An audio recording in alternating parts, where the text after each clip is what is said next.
White rural Christian rage, a threat to American democracy? Really?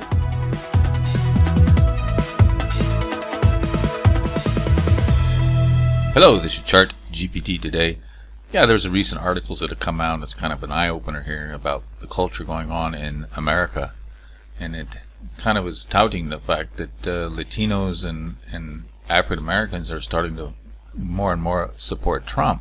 And there's a big fight back on the left, trying to show that in fact it's not really that what's happening, but rather this white rural Christian rage. So this is something kind of look at. There was a recent New York Times CNN, it's a college poll published earlier, found that Trump beating Biden with Latinos even at 46 to 40%. So what's going on here? First of all, let's take a look at this poll that they were citing. And they were looking at the adherents, which I guess is the strong Christian national believers, sympathizers, which is about 10, 20, which is about 30%, which equals the rejectors. The skeptics are kind of in the middle, and the don't knows. So it's about half and half, and then the rest are don't know. You can take a look at the support by all Americans. Again, it's about 30%. In red states, it's obviously more. What's that, about almost 40. Battleground states, it's about 30.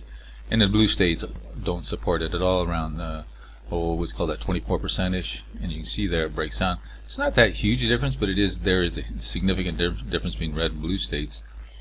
And here is it by race. All America, 62% are evangelical, born-again Christian. White, 67%.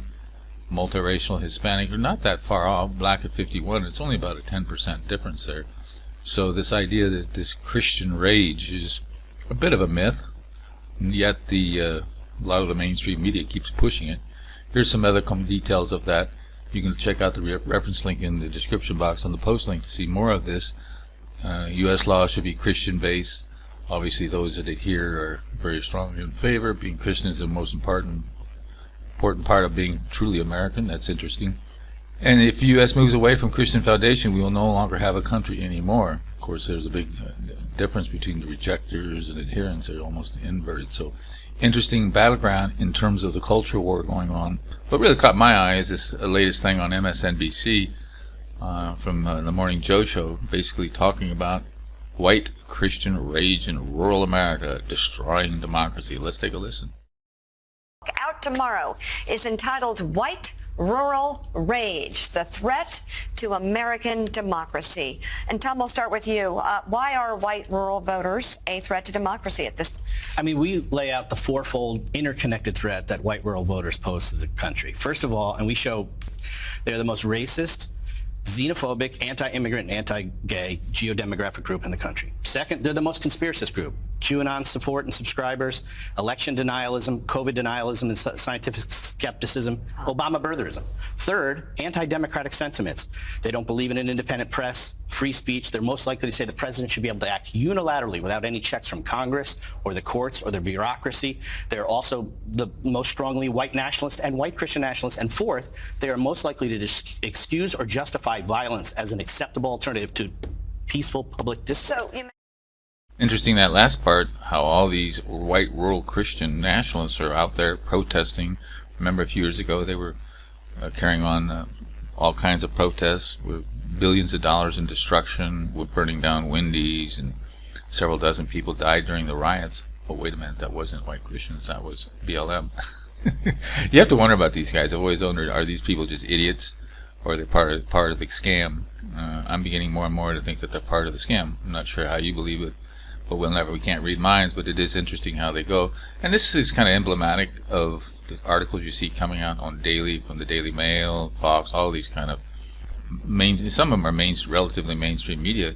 Here's a woman that became a equity officer, and she wants to burn it all down. She wants a revolution. She wants an insurrection, so that her ideology can rise from the ashes like a phoenix, I guess. But this is not unusual. We see these articles coming out like this almost weekly, if not bi-weekly. There, all these people are trying to destroy America, and yet it is the white Christians that are going against America and destroying it. I think there needs to be more investigation on this. I think these two authors are quite dubious at best. Now let's take a look at this and see if we see this sudden rise in these white rage nationalists in the rural area. Oh, look at this. They're pretty much even. It hasn't really changed that much. So no, there's not been this rise, as they claim. It's been this way for a long time, and people pretty much have keeping the beliefs as they are. And believe it or not, people are moving from these wonderful paradises of blue cities into red America. So something doesn't add up on their analysis there. But here's something that caught my eye looking at some of this data and taking a look at the Democratic support among non-white voters. Do you see what they're not talking about? It's the 15% difference between female and male voters. So it's really the female voters that are actually, and those males that want to follow the females for obvious reasons. That's what's really driving the differences, not so much racial issues. And it's mostly the male non-white voters that are pushing the movement to Trump. And you can even see this in the Biden support. It's about the same percentage as even in the non-white voters. There's about 12% difference. So the real issue isn't race, the real issue is gender.